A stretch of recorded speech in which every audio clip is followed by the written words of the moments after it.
For today's video guys, I'm going to teach you how to flash our Node MCU ESP8266 offline para sa Windows sa ating Peace Wi-Fi na Wi-Fi 5 soft. So, ang mga kailangan natin doon is ESP8266 yung ganito at saka yung charger na old or micro USB cable yung ganito flat. And kailangan natin ng laptop or computer. So, isaksak na natin ang ating micro USB sa ating laptop. Yan. And then, isaksak na natin ito sa ating ESP board. Dito, saksak nyo rito. Saksak nyo dyan. Okay, so may tatlo akong link na linagay dyan sa description below sa baba. I-download nyo lahat yan. Yun yung driver, file, at saka yung flasher. So, unahin nating i-install ang driver. Unahin natin itong i-download. So, kung not-download na, i-open natin ang folder, open ang setup. And then, i-click natin ang install. Well, sa akin kasi naka-install na siya, so hindi ko na siya i-click. I-click niyo lang yan. So kung na-install na, mag-exit kayo. Exit. Punta kayo sa downloads. Hanapin niyo yung ibang i-downloads niyo. Yung Node MCU Pi Flasher. I-open niyo yan.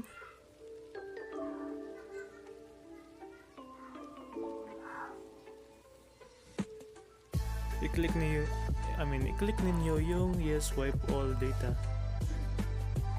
Click niyo yung refresh sa taas, yung parang arrow. I-click niyo yung COM1, COM3, kahit ano dyan. Basta yung magpapakitang COM. Browse. Hanapin niyo yung isang file na na-download niyo. Ito yung ganito, ESP8266. Click open. Then click flash. So hintayin lang natin na matapos yan.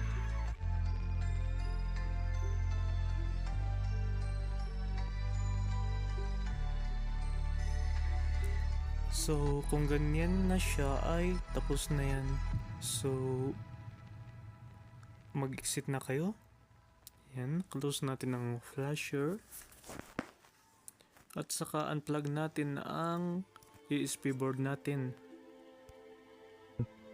At saka nyo i-plug in. So ngayon naman ituturo ko kung paano natin siya ibabind sa ating Peace Wi-Fi para magamit na siya. So first i-connect natin ang ating laptop sa ating Peace Wi-Fi.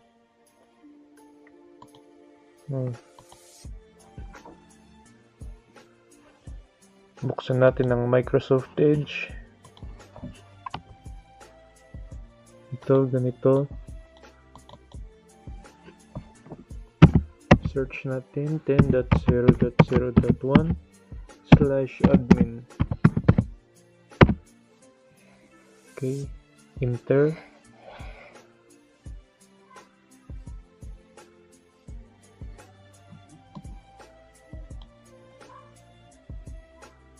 Mag-login tayo. Okay, next step. Punta tayo sa click natin to. Punta tayo sa system at saka settings. Bababa natin. Baba natin. Okay. Click natin to at saka copy. So, ngayon naman, kung i-copy na natin to. Okay. Ngayon naman, connect tayo dito sa Wi-Fi 5. Ito, dapat meron to. Make sure na naka-open yung yung ESP32 nyo. Connect.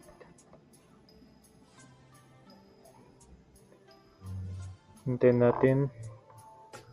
Ito, click natin yung open browser. Yan. Diba kanina may kinapi tayo na code. Okay, paste natin dito. Saka i-click natin tong scan. Hanapin natin yung pangalan ng ating piso Wi-Fi. So ito, copy and then lagay natin dito. Paste. At saka save.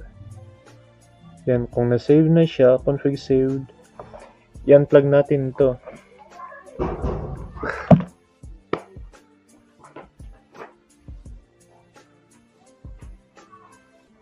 So,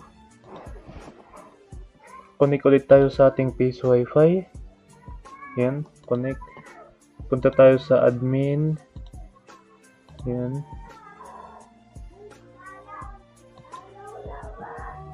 System at saka settings. Sundan niyo lang ha. Okay, pababa. Yan, refresh. Okay, andito na siya. I-accept natin. Accept. Okay. Lagyan natin ng pangalan. Sub window 2. Yan. At saka ito dito niyo ilalagay yung license.